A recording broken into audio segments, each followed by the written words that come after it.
कुछ अच्छा खाने की क्रेविंग के लिए कुछ किया जाए। कैसे? आपको कुछ नवरात्रि स्नैक्स की रेसिपी सिखाकर जो आप क्विकली और इजीली बना सकते हैं। नवरात्रि में काफ़ी सारी सब्जियां, अनाज, तेल ये सब नहीं खाया जाता है, तो इन्हीं सब बातों का ध्यान रखेंगे। और मैं आपको सिखाऊंगी 3 ऐसी रेसिपीज़ जिन्हें आप बना के रखिए आज और 9 दिन तक एंजॉय कीजिए। और ये 3 रेसिपीज़ हैं बनाना के चिप्स, साबूदाना चटनी बॉम्ब्स और इसी के साथ साथ मूंगफली की कतली यानी कि मूंगफली की बर्फी भी। तो चलिए इंतज़ार किस बात का है, शुरू करें फिर ये नवरात्रि स्पेशल रेसिपीज़। तो पहले तो आप नोट कर लीजिए बनाना चिप्स के इंग्रेडिएंट्स। तो पहला काम तो जैसे आप देख रहे हैं मैं क्या कर रही हूँ, ये कच्चे केले हैं जो अंदर से बिल्कुल सफ़ेद हैं, एकदम ऐसे सफ़ेद वाले कच्चे केले मुझे चाहिए। और इनको पील करके मैं यहाँ पर एक बड़े से बोल में मैंने पानी भर के रखा हुआ है ना, इनमें ऐड करती जा रही हूँ। ऐसा करने से ये काले नहीं पड़ेंगे, आइस वाटर इन्हें काला होने से प्रिवेंट करेगा। आप एक अच्छे शार्प पीलर की सहायता से भी ये काम बहुत आसानी से कर सकते हैं और किसी शार्प नाइफ की हेल्प से भी, जैसे कि मैं कर रही हूँ। अब 10 मिनट के लिए मैं इनको आइस वाटर में ऐसे ही पड़े रहने दूंगी। तब तक यहाँ तेल चढ़ा दिया जाए गर्म करने के लिए। अब क्वेश्चन, मैंने आपसे कहा कि नवरात्र में तेल तो खाया नहीं जाता, तो तेल कैसे चढ़ाएंगे? आप कोकोनट ऑयल या पीनट मूंगफली का तेल का इस्तेमाल कर सकते हैं, नहीं तो देसी घी का इस्तेमाल कर सकते हैं। मैं जैसे अपने घर में मूंगफली के तेल का इस्तेमाल करती हूँ नवरात्र के वक्त में खाना बनाने के लिए। अब आप चाहें तो ऐसे एक मैंडलिन स्लाइसर की मदद से या फिर शार्प नाइफ की हेल्प से भी चिप्स कट कर सकते हैं। लेकिन हाँ, आपको चिप्स बहुत पतले नहीं कट करने हैं, इनको थोड़ा सा थिक रखेंगे। तो ये एडजस्टमेंट यहाँ से हो जाती है नॉब से। I have adjusted it to get thick chips for myself. और बनाना चिप्स को मैं सीधे ठंडे पानी में ही ग्रेट करके निकालूंगी, लाइक दिस। तो ये देखिए इतनी थिकनेस के चिप्स हमें चाहिए। अगर आप व्रत में नहीं बना रहे और बनाना चिप्स को वैसे ही खाने के लिए, स्नैकिंग के लिए बना रहे हैं ना, तो आप इस पानी में थोड़ा सा नमक और थोड़ा सा हल्दी डाल के भी रख दीजिए। ऐसा करने से इसमें हल्का सा कलर भी आ जाएगा और फ्लेवर भी आ जाएगा। बट क्योंकि व्रत में हम हल्दी नहीं खाते हैं, इसलिए मैंने इसमें हल्दी नहीं ऐड की है। सारे चिप्स कट हो गए केवल 5 मिनट में। अब इन चिप्स को भी केवल 5 मिनट के लिए मैं इसी ठंडे पानी में पड़े रहने दूंगी। मैंने अपने बोर्ड पे यहाँ पर एक किचन टॉवल स्प्रेड कर लिया है और अब एक छन्नी की हेल्प से ये सारे के सारे चिप्स को मैं ड्रेन आउट कर ले रही हूँ। शेक अवे दी एक्स्ट्रा वाटर और इन्हें यहाँ कपड़े पर स्प्रेड कर दीजिए। इन्हें डाब करके इनका सारा एक्सेस मॉइस्चर हम रिमूव कर लेंगे। और अब हॉट ऑयल में इन चिप्स को हम फ्राई करेंगे, लेकिन बैचेस में। इकट्ठा ढेर सारे चिप्स नहीं ऐड कर देंगे, नहीं तो जानते हैं क्या होगा, ऑयल का टेम्परेचर एकदम से गिर जाएगा और हमारे चिप्स क्रिस्प होने की जगह से सॉगी हो जाएंगे। And to check whether my oil is ready और नॉट, एक बनाना का पीस मैं इसमें डाल के चेक करूंगी। It should come to the surface immediately. अब तेल अच्छे से गर्म हो चुका है, तो बैचेस में ऐड करूंगी मैं इसमें ये बनाना चिप्स। अब ये देखिए इसमें बबलिंग कितनी कम हो गई है, यानी कि ये ऑलमोस्ट निकलने की स्टेज पे आ चुका है। मैंने यहाँ एक प्लेट में टिश्यू पेपर लाइन करके रख लिया है और इस पे निकालूंगी अब मैं अपने फ्राइड बनाना चिप्स। अब तेल को फिर एक बार अच्छे से गर्म हो जाने देंगे before we add in the next batch of banana chips. तो ये लीजिए हो गए तैयार हमारे सारे के सारे banana chips. Now while these are still hot, मैं इनमें थोड़ा सा सेंधा नमक और काली मिर्च डाल के इनको टॉस करके रख लूंगी। Can you here the crisp sound? ये देखिए कितने क्रिस्प बने हैं ये। तो डिश नंबर 1 डन। तो अब आप नोट कर लीजिए साबूदाना चटनी बॉम्ब के इंग्रेडिएंट्स। तो साबूदाना चटनी बॉम्ब्स बनाने के लिए सबसे पहले तो मुझे अपना साबूदाना सोक करके रखना पड़ेगा कम से कम 2 घंटे के लिए। ये देखिए ये है मेरे पास यहाँ पर साबूदाना, जिसे मोती साबूदाना भी कहा जाता है। अब इसे ढेर सारे पानी के साथ वॉश करके सोक करके मैं छोड़ दूंगी तकरीबन 2 घंटे के लिए, ताकि ये अच्छे से फूल जाए। और भाई ये काम तो मैंने पहले से ही यहाँ पर करके रख लिया है। अब देखिए साबूदाना कैसा भीगा हुआ होना चाहिए आपका, कि अगर आप ये साबूदाने के दानों को उठा करके अपने हाथ में ऐसे स्क्वीज़ करें ना, तो ये पूरी तरह से मशी हो जाना चाहिए। इसमें कहीं भी कोई भी दाना नहीं बचना चाहिए। और यही है आपकी आज की अगली टिप, क्योंकि अगर ये साबूदाना प्रॉपर्ली सोक नहीं हुआ होगा तो जानते हैं क्या होगा? जब आप इन बॉम्ब्स को फ्राई करेंगे तो इसका साबूदाना बर्स्ट करेगा, यानी कि फूटेगा तेल में। तो अब साबूदाना तो सोक हो चुका है, इसकी चटनी बना लेते हैं। ढेर सारी ले ली है मैंने यहाँ पर हरी धनिया, और इसे पहले मैं फाइन चॉप कर लेती हूँ। इसी के साथ थोड़ी पुदीना की पत्तियाँ भी मैं साफ करके रख लेती हूँ। पुदीना भी ऐड कर देते हैं, और इसी के साथ ऐड करूँगी इसमें चॉप करी हुई ग्रीन चिलीज, चॉप्ड जिंजर वो भी 1 टेबलस्पून, 2 टेबलस्पून नींबू का रस, और इसी के साथ 1 छोटा चम्मच सेंधा नमक भी। अब इसमें बिना पानी डाले इसका एक पेस्ट बना लेते हैं। ये देखिए चटनी पिस गई है, काफ़ी थिक है क्योंकि मैंने इसमें कोई भी पानी ऐड नहीं किया है। वो जो थोड़ा सा लेमन जूस ऐड किया था ना, उसकी मदद से ये आराम से पिस गई। तो चटनी बॉम्ब्स की चटनी भी रेडी हो गई। और अब साबूदाना कटलेट की तैयारी करते हैं। ये जो साबूदाना मैंने सोक करके रखा हुआ था, इसे ड्रेन आउट कर देंगे और इसका कंप्लीटली पानी हम निकाल देंगे। तो जब तक यहाँ पर साबूदाना ड्रेन आउट होता है, तब तक मैं क्या करूँगी, मैंने कुछ पोटैटोस को बॉईल करके रखा हुआ है, इन पोटैटोस को ग्रेट कर लूँगी। पोटैटोस आपके ओवर बॉयल नहीं होने चाहिए, बहुत मशी नहीं होने चाहिए, नहीं तो आप नोटिस करेंगे आपके जो कटलेट्स है वो अच्छे से बाइंड नहीं होंगे, क्योंकि पोटैटोस के अंदर काफ़ी सारा मॉइस्चर जो रह जाएगा। तो एक सिंपल सा रेशियो मैं फॉलो करती हूँ, जितना मैं साबूदाना लेती हूँ ना, उतना ही बॉइल्ड पोटैटो भी ले लेती हूँ। And that is not before soaking, that is after soaking. यानी कि अगर यहाँ मेरे पास 2 कप भीगा हुआ साबूदाना है, तो 2 ही कप मेरे पास यहाँ पर कद्दूकस किया हुआ उबला आलू भी होना चाहिए। Potatoes done. अब साबूदाने का सारा पानी निकाल दीजिए।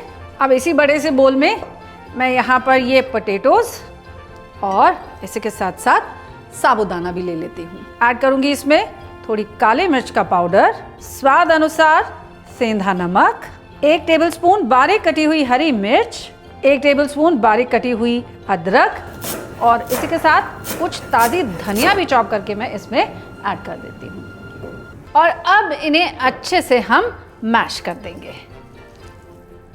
Once this mixture is ready, हम इसके लेमन साइज्ड बॉल्स बना लेंगे।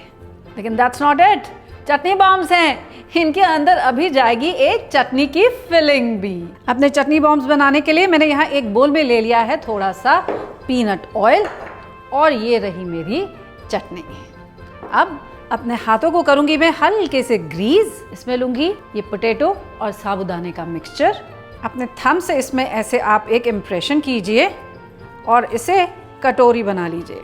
अब इसके अंदर फिल करेंगे हम थोड़ी सी चटनी और इसे पूरा इसके अंदर एनक्लोज कर देंगे। And now just roll this up, और ये देखिए चटनी बॉम्ब्स हो जाएंगे रेडी। तो ऐसे ही और चटनी बॉम्ब्स बना लिए जाएं। तो जब तक मैं यहाँ और चटनी बॉम्ब्स बनाती हूँ, कढ़ाई भी चढ़ा ली जाए इन चटनी बॉम्ब्स को फ्राई करने के लिए। तो जब तक मैं अपने चटनी बॉम्ब्स शेप करती हूँ और मेरा तेल यहाँ गर्म होता है, आप मुझे ये बताइए कि आपने अभी तक मेरा चैनल सब्सक्राइब किया है कि नहीं किया। भाई नहीं किया है तो जल्दी से कर लीजिए ना, तभी तो देखिए ऐसी बेहतरीन सी रेसिपीज़ आपके साथ शेयर कर पाऊँगी। और हाँ, याद है ना आपको, अगर आप ये बेल आइकन दबाते हैं तो मेरी हर नई रेसिपी का नोटिफिकेशन आप तक पहुँचेगा तुरंत। एंड में लाइक ज़रूर कीजिएगा और कमेंट करके मुझे ज़रूर बताइएगा कि आज की ये तीनों रेसिपीज़ आपको कितनी भाई। और इसी के साथ साथ एक और टिप भी नोट कर लीजिए भाई, और वो ये है to make it easy for you to fill in your chutney. आप इस चटनी को किसी जिप लॉक बैग में फ्लैटन आउट करके फ्रीज भी कर सकते हैं और फिर उसे छोटे छोटे पीसेस में कट करके अपने बॉम्ब्स में फिल कर सकते हैं। ऐसा करने से रोल करते वक्त आपके बॉम्ब्स फटेंगे नहीं। तेल अब मीडियम हॉट हो चुका है, इसीलिए मीडियम हॉट ऑयल में अब डाल देंगे हम अपने चटनी बॉम्ब टू फ्राई। अपने चटनी बॉम्ब्स को गोल्डन होने तक फ्राई कर लेते हैं। Look how beautiful and golden they are, crisp on the outside and very very soft inside.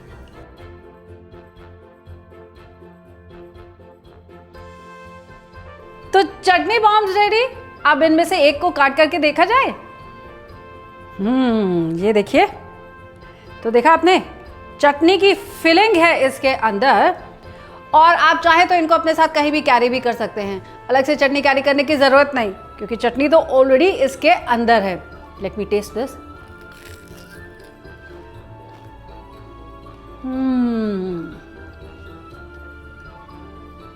So delicious, very crisp on the outside and very soft inside.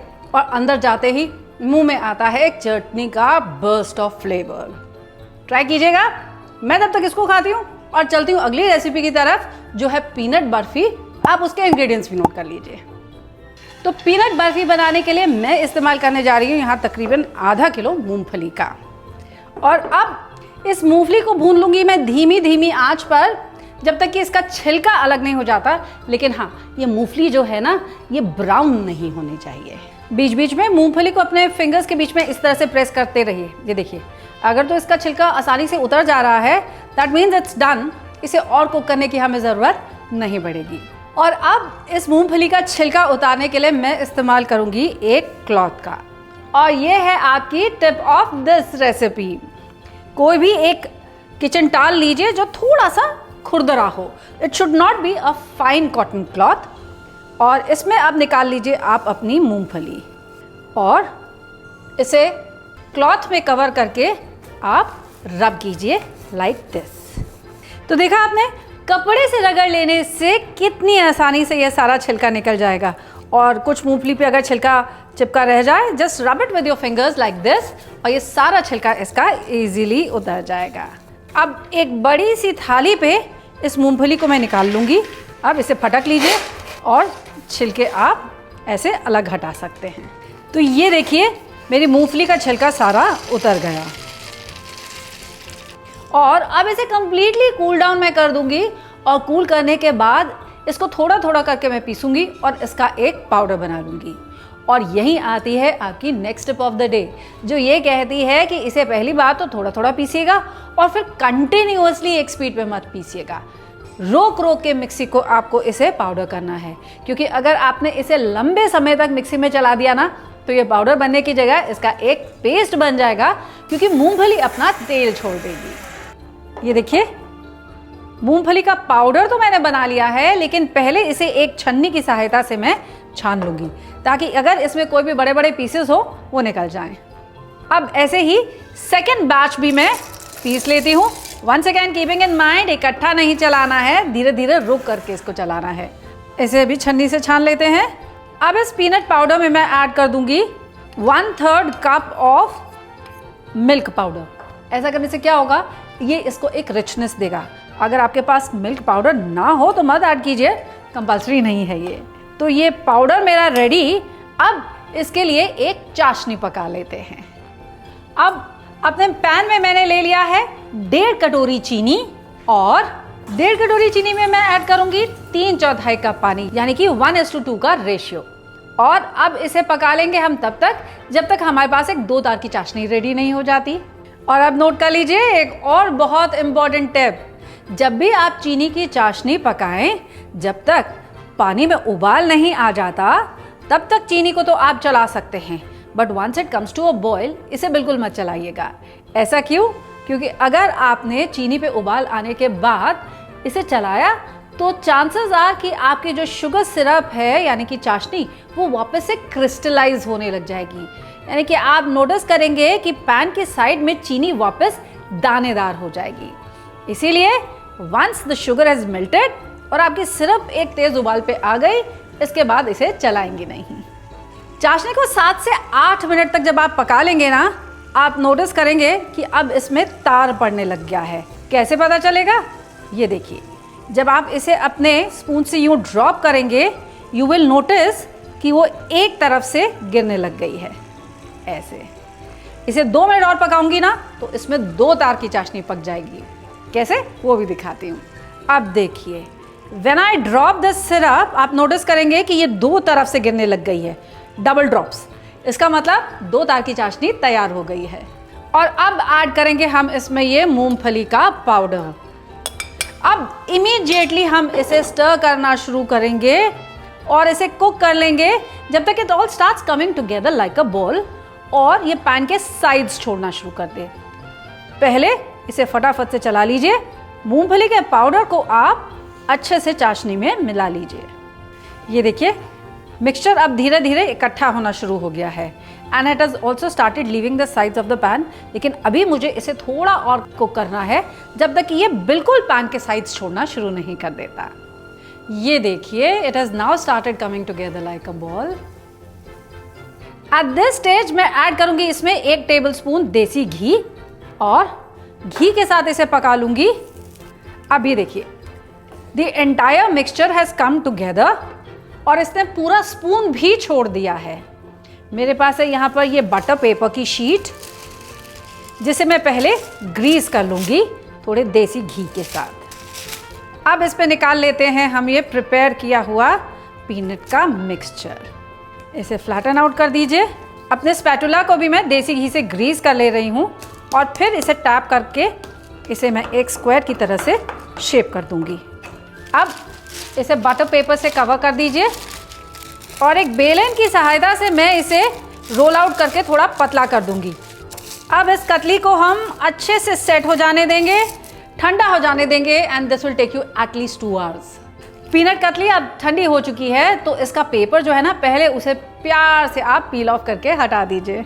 मेरे पास है यहाँ चांदी का वर्क। अगर आप चाहें तो इसके ऊपर चांदी का वर्क भी लगा सकते हैं, नहीं तो जब ये गर्मा गर्म होगा ना before you are spreading it out आप इसके ऊपर ढेर सारे कटे हुए मेवे भी डाल सकते हैं। लेकिन क्योंकि भाई मैं तो कतली बना रही हूँ ना इसलिए मैं लगाने जा रही हूँ इस पे चांदी का वर्क। अब इसे हम शेप कर लेते हैं, कट कर लेते हैं पीसेस में, चाहे तो स्क्वायर या आप चाहे तो डायमंड्स में भी इसे कट कर सकते हैं। अब ये देखिए हो गई ना पीनट कतली तैयार। यकीन मानिए आप इसे 1 महीने तक स्टोर कर सकते हैं और खा सकते हैं और ये बिल्कुल ख़राब नहीं होगी। वैसे तो गारंटी इस बात की है कि तब तक ये बचेगी नहीं, इतनी डिलिशियस जो है। तो देखा आपने, हो गया ना तैयार नवरात्रि के लिए 3 खास स्नैक्स। जानती हूँ एक मिठाई है लेकिन ये मिठाई भी आप लंबे समय तक स्टोर करके रख सकते हैं, खराब नहीं होगी। तो इस नवरात्रि लीजिए इन सारी डिशेस का मज़ा और मुझे ज़रूर बताइएगा कमेंट करके कि आपकी फैमिली को ये कैसी लगी।